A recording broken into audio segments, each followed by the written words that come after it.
एक junior engineer ऐसा trained engineering professional होता है जो एक इंजीनियर की सुपरविजन में काम करता है। इनका काम ज्यादातर electronics, architecture, infrastructure, construction, technology firms और इंडस्ट्रियल प्लांट्स में रहता है। और अगर आप भी डिप्लोमा कंप्लीट करने के बाद जूनियर इंजीनियर बनना चाहते हैं तो एसएससी जेई और आरआरबी जेई एग्जाम को क्लियर करके बन सकते हैं। और इन एग्जाम से जुड़ी सारी जरूरी जानकारियां आपको इस वीडियो में मिलने वाली है, तो इस वीडियो को पूरा जरूर देखें। तो चलिए शुरू करते हैं और सबसे पहले जानते हैं एसएससी जेई एग्जाम के बारे में। हर साल एसएससी यानी स्टाफ सिलेक्शन कमीशन बहुत से डिसिप्लिन्स जैसे कि सिविल, इलेक्ट्रिकल और मैकेनिकल में जूनियर इंजीनियर एग्जाम कंडक्ट करता है। इस नेशनल लेवल एग्जाम के जरिए बहुत से गवर्नमेंट डिपार्टमेंट्स में जूनियर इंजीनियर की रिक्रूटमेंट की जाती है। हर साल कुछ हजार सीट्स के लिए लाखों कैंडिडेट्स ये एग्जाम देते हैं। आइए इस एग्जाम का क्राइटेरिया अब हम जानते हैं। सबसे पहले तो कुछ डिपार्टमेंट्स की एजुकेशनल क्वालिफिकेशंस पता करते हैं। सेंट्रल वाटर कमीशन डिपार्टमेंट में जूनियर इंजीनियर सिविल की पोजीशन के लिए आपके पास किसी रिकॉग्नाइज्ड यूनिवर्सिटी या इंस्टीट्यूशन से सिविल इंजीनियरिंग में डिप्लोमा या डिग्री कंप्लीट की हुई होनी चाहिए। सेंट्रल पब्लिक वर्क्स डिपार्टमेंट में जूनियर इंजीनियर सिविल की पोस्ट के लिए आपके पास किसी रिकॉग्नाइज्ड यूनिवर्सिटी या इंस्टीट्यूशन से सिविल इंजीनियरिंग में डिप्लोमा होना चाहिए। डिपार्टमेंट ऑफ पोस्ट में जूनियर इंजीनियर सिविल पोस्ट के लिए आपके पास सेंट्रल या स्टेट गवर्नमेंट से रिकॉग्नाइज्ड इंस्टीट्यूट से सिविल इंजीनियरिंग में 3 साल का डिप्लोमा होना जरूरी है। सेंट्रल पब्लिक वर्क्स डिपार्टमेंट में जूनियर इंजीनियर इलेक्ट्रिकल की पोस्ट के लिए आपके पास किसी रिकॉग्नाइज्ड यूनिवर्सिटी, बोर्ड या इंस्टीट्यूशन से इलेक्ट्रिकल या मैकेनिकल इंजीनियरिंग में डिप्लोमा होना चाहिए। फरक्का बैराज प्रोजेक्ट में जूनियर इंजीनियर इलेक्ट्रिकल की पोस्ट के लिए आपके पास किसी रिकॉग्नाइज्ड यूनिवर्सिटी, बोर्ड या इंस्टीट्यूशन से इलेक्ट्रिकल इंजीनियरिंग में डिप्लोमा होना जरूरी है। Central water power research station में जूनियर इंजीनियर मैकेनिकल के लिए किसी रिकॉग्नाइज्ड यूनिवर्सिटी या बोर्ड से मैकेनिकल इंजीनियरिंग में डिप्लोमा कंप्लीट हो। मिलिट्री इंजीनियर सर्विसेज में junior engineer quantity serving and contracts post के लिए किसी रिकॉग्नाइज्ड यूनिवर्सिटी, इंस्टीट्यूट या बोर्ड से सिविल इंजीनियरिंग में 3 साल का डिप्लोमा कंप्लीट होना चाहिए। एजुकेशनल क्वालिफिकेशन के बाद अब बारी आती है एज लिमिट की। तो एसएससी के थ्रू जूनियर इंजीनियर बनने के लिए एज लिमिट 18 से 32 साल होती है, जो अलग अलग पोस्ट के अकॉर्डिंग होती है। इस अपर एज लिमिट में रिलैक्सेशन भी दिया जाता है, जो एससी या एसटी कैंडिडेट्स के लिए 5 साल, ओबीसी के लिए 3 साल होता है। और भी कई सारी कैटेगरीज में ये एज रिलैक्सेशन दिया जाता है, जैसे पीडब्ल्यूडी कैंडिडेट्स के लिए 10 साल। अब जानते हैं एसएससी जेई एलिजिबिलिटी में नेशनलिटी के बारे में।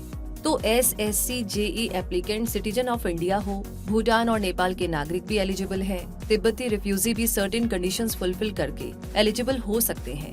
इंडियन ओरिजिन का ऐसा व्यक्ति जो Burma, Pakistan, Sri Lanka, east African countries, Malawi, Ethiopia जैसे देशों से माइग्रेट करके इंडिया में परमानेंटली सेटल हो गए हो, वो भी एलिजिबल होंगे। एलिजिबिलिटी क्राइटेरिया के बाद अब आपको एसएससी जेई एग्जाम पैटर्न के बारे में बताते हैं। इस एग्जाम में 2 पेपर होते हैं। First paper computer based test होता है, यानी ऑनलाइन होता है। इसमें मल्टीपल चॉइस सवाल पूछे जाते हैं। 200 मार्क्स के इस पेपर की ड्यूरेशन 2 घंटे होती है। इसमें एग्जाम लैंग्वेज इंग्लिश और हिंदी दोनों होती है। इस पेपर में नेगेटिव मार्किंग भी होती है। इस पेपर में 3 सेक्शंस होते हैं: जनरल इंटेलिजेंस, जनरल अवेयरनेस और जनरल इंजीनियरिंग, जिसमें सिविल इंजीनियरिंग या इलेक्ट्रिकल स्ट्रीम में से किसी भी एक को चूज करना होगा। सेक्शन 1 और 2 में 50-50 क्वेश्चंस होते हैं, जबकि सेक्शन 3 में 100 क्वेश्चंस होते हैं। अब बात करते हैं सेकंड पेपर की। ये पेपर ऑफलाइन होता है। ये डिस्क्रिप्टिव पेपर होता है।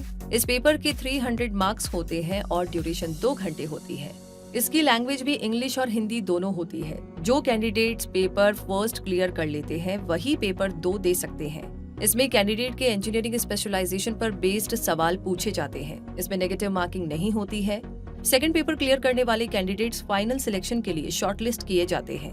ये फाइनल सिलेक्शन कैंडिडेट के पेपर फर्स्ट और पेपर सेकंड में सिक्योर किए गए मार्क्स पर बेस्ड होता है और फाइनल अलॉटमेंट यूजर डिपार्टमेंट की मेरिट के बेस पर किया जाता है। एसएससी जेई की सैलरी 35,400 रुपए से लेकर के 1,12,400 रुपए तक हो सकती है। इसके अलावा एसएससी जेई को medical allowance, HRA, travelling allowance और डियरनेस अलाउंस भी मिलता है। एसएससी जेई की करियर ग्रोथ की बात करें तो एक जूनियर इंजीनियर, सेक्शन इंजीनियर और एग्जीक्यूटिव इंजीनियर पोस्ट पर प्रमोट हो सकता है। और अब एसएससी जेई के बाद बारी आती है आरआरबी जेई के बारे में जानने की। एसएससी की ही तरह आरआरबी यानी रेलवे रिक्रूटमेंट बोर्ड्स भी सेंट्रल गवर्नमेंट जॉब्स के लिए ऑल इंडिया लेवल पर आरआरबी जेई एग्जाम हर साल कंडक्ट करता है। आरआरबी जेई एग्जाम्स इन पोस्ट के लिए कंडक्ट किया जाता है junior engineer in IT, depot material superintendent यानी DMS, chemical and metallurgical assistant यानी सीएमए। जूनियर इंजीनियर पोस्ट के लिए एप्लीकेंट के पास civil engineering, mechanical, production, automobile, electrical, electronics, instrumentation and control engineering, control, tools and machining, tools and die marketing, computer science, computer engineering में से किसी भी एक में 3 साल का डिप्लोमा होना चाहिए। बीएससी सिविल इंजीनियरिंग वाले कैंडिडेट्स भी ये एग्जाम दे सकते हैं। जूनियर इंजीनियर आईटी के लिए पीजीडीसीए या BSc computer science, BCA BTech in information technology, BTech in computer science और 3 साल के DOEACC बी लेवल कोर्स में से कोई एक कोर्स कंप्लीट किया होना चाहिए। डीएमएस के लिए एप्लीकेंट के पास 3 साल का डिप्लोमा इन इंजीनियरिंग होना चाहिए, जबकि सीएमए के लिए बीएससी की डिग्री होना जरूरी है, जिसमें फिजिक्स और केमिस्ट्री सब्जेक्ट्स हो। अब आगे बढ़ते हैं और कैंडिडेट की नागरिकता और एज लिमिट के बारे में जानते हैं। इस एग्जाम के लिए एलिजिबल होने के लिए कैंडिडेट के पास इंडिया, भूटान या नेपाल की नागरिकता होनी चाहिए। उसकी एज 18 से 33 साल के बीच होनी चाहिए। इसमें एज रिलैक्सेशन भी दिया जाता है। अब जानते हैं आरआरबी जेई का एग्जाम पैटर्न। इस एग्जाम की 3 स्टेजेस होती है। फर्स्ट है CBT 1, सेकेंड है CBT 2 और थर्ड है डॉक्यूमेंट वेरिफिकेशन, जिसके बाद कैंडिडेट को मेडिकल एग्जाम भी क्लियर करना होता है। आइए इन स्टेजेस के बारे में थोड़ी और जानकारी लेते हैं। CBT 1 यानी कंप्यूटर बेस्ड टेस्ट 1 में 100 मल्टीपल चॉइस क्वेश्चंस पूछे जाते हैं। ये पेपर 4 सेक्शंस में डिवाइड होता है। Mathematics, general science, general awareness और जनरल इंटेलिजेंस एंड रीजनिंग। इस एग्जाम की ड्यूरेशन 90 मिनट्स होती है। इसमें नेगेटिव मार्किंग भी होती है और इस एग्जाम को क्वालिफाई करके ही CBT 2 दिया जा सकता है। CBT 2 में भी मल्टीपल चॉइस क्वेश्चंस पूछे जाते हैं। इसमें टोटल 150 क्वेश्चंस होते हैं और इसकी टाइम लिमिट 120 मिनट्स होती है। इस पेपर में 5 सेक्शंस होते हैं। Technical abilities, physics and chemistry, general awareness, basics of computer and its applications और basics of environment and pollution control. सबसे ज्यादा सवाल टेक्निकल एबिलिटीज के पूछे जाते हैं और इस पेपर में भी नेगेटिव मार्किंग होती है। इस एग्जाम के बाद अगर आपका नाम मेरिट लिस्ट में आए तो आपको डॉक्यूमेंट वेरिफिकेशन करना होगा और मेडिकल एग्जाम भी क्लियर करना होगा। इसके बाद आपका सिलेक्शन हो जाएगा।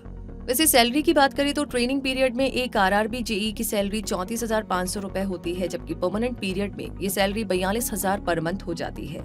इसके साथ साथ HRA, DNS allowance, railway duty पास, एजुकेशन अलाउंसेस, ट्रैवल अलाउंसेस और मेडिकल अलाउंसेस जैसे कई सारे अलाउंसेस भी मिलते हैं। एक आरआरबी जेई के करियर ग्रोथ के बारे में जाने तो अपने एक्सपीरियंस के बेस पर एक जूनियर इंजीनियर कुछ टाइम के बाद senior engineer, senior section engineer, assistant divisional manager, divisional engineer और सीनियर डिविजनल इंजीनियर की पोस्ट पर प्रमोट हो सकता है। दोस्तों, इस वीडियो में हमने SSC जेई और आरआरबी जेई एग्जाम से रिलेटेड जो इन्फॉर्मेशन आपके साथ शेयर की है, उसमें आपकी रिक्वेस्ट के अकॉर्डिंग हमने डिप्लोमा होल्डर कैंडिडेट्स के बारे में ज्यादा जानकारी दी है।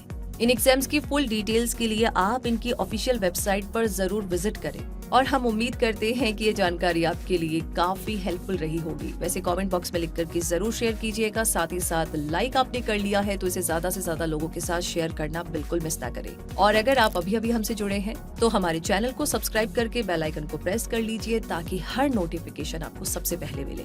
तो रूबी आपसे मिलेगी आगे और ऐसी जानकारियों के साथ, और अभी के लिए धन्यवाद।